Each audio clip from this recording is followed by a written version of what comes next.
When a substance dissolves, it's often important for us not to know the concentration of the entire substance, but just to know the concentration of a single ion in that substance. And so one thing we need to be able to do is to be able to calculate the concentrations of an individual ion in a solution. And it isn't super complicated, but it's more complicated than just using the concentration of whatever it came from. And this is due to the fact that a substance can actually contain more of one ion than another based on the ratios in the ion.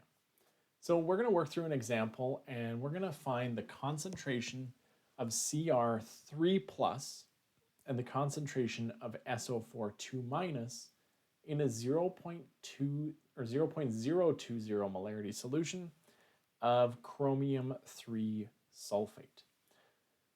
So in order to do this, this is actually ultimately a stoichiometry problem. So we need a balanced equation. And when we're dealing with the dissolving of a substance, we need a dissociation equation.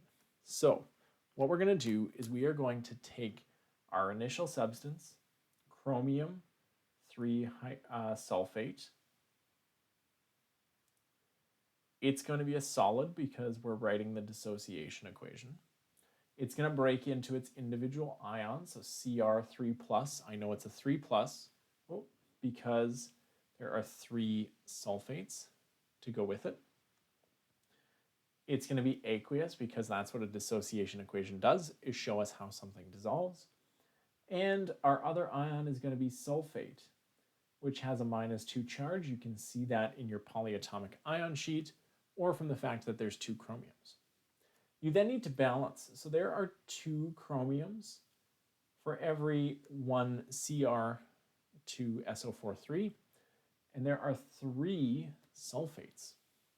The other thing we know is the concentration of this substance was 0.020 molarity. And the question is, what is the concentration of these substances? Keep in mind, when a substance is written in square brackets in a question, that's really asking concentration or telling you concentration. So all we're going to do is actually just stoichiometry. If I have 0.020 molarity Cr2SO43, then there is going to be 2 moles of Cr3 plus for every 1 mole of Cr2SO43. Now, when you do that calculation, then you find that there's 0.040 molarity. That's my concentration of Cr3 plus.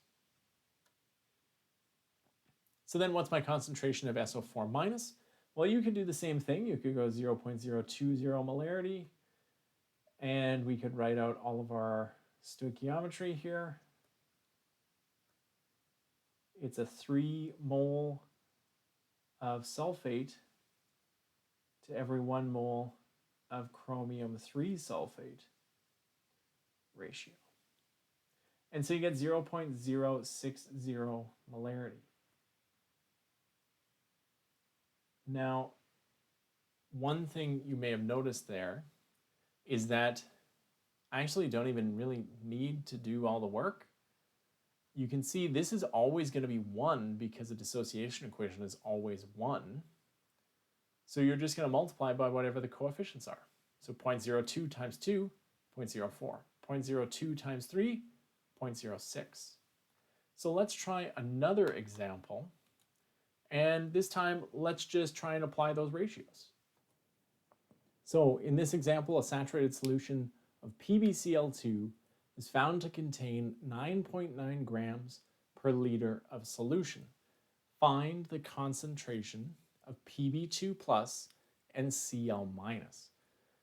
So there's a little bit more going on here this time. Let's throw that question back up so that we can see it. And what we're going to be doing is we are actually going to be trying to find, well, what is the concentration of PbCl2 or Pb2 plus and Cl minus? But we're given grams this time. So first thing we need to do is we need to convert that 9.9 grams, and keep in mind it's grams per liter. So I'm just going to even include that per liter of PbCl2. We're going to convert this into moles per liter. So if I just convert grams to moles, then I'll have moles per liter. And in 1 mole of PbCl2, there are 278.11 grams, and this is just the molar mass. So 207.21 from the lead, 35.45 from the Cl, multiplied by 2 because there's 2 Cls. That's going to give us our number of moles per liter. So what we end up getting is 0.03557, and it just continues on, but that's our molarity of this solution. So now what I'm going to do is write out my dissociation equation.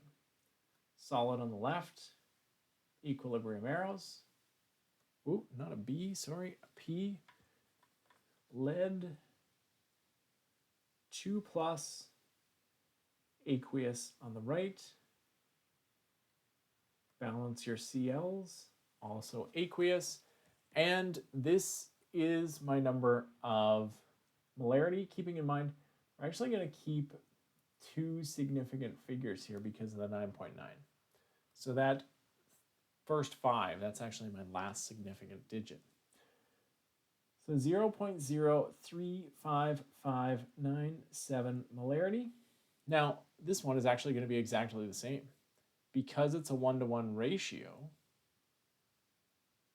and I'm going to round this to sig figs, 0.036 molarity.